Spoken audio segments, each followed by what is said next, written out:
How to clear Safari cache on iPhones.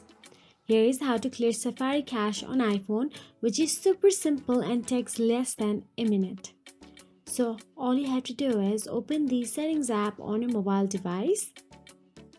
Now once inside the Settings app, scroll down till the bottom unless you see Apps option available there, and all you have to do is simply tap on it. Now once inside the apps, look for the Safari option available there and tap on it.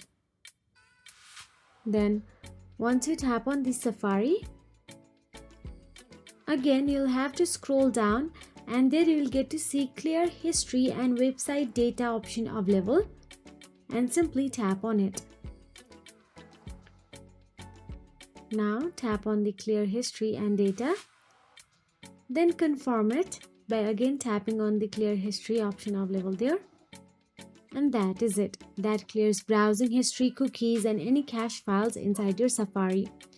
So that is it. If you found this video helpful, please like, share and subscribe, and thank you so much for watching.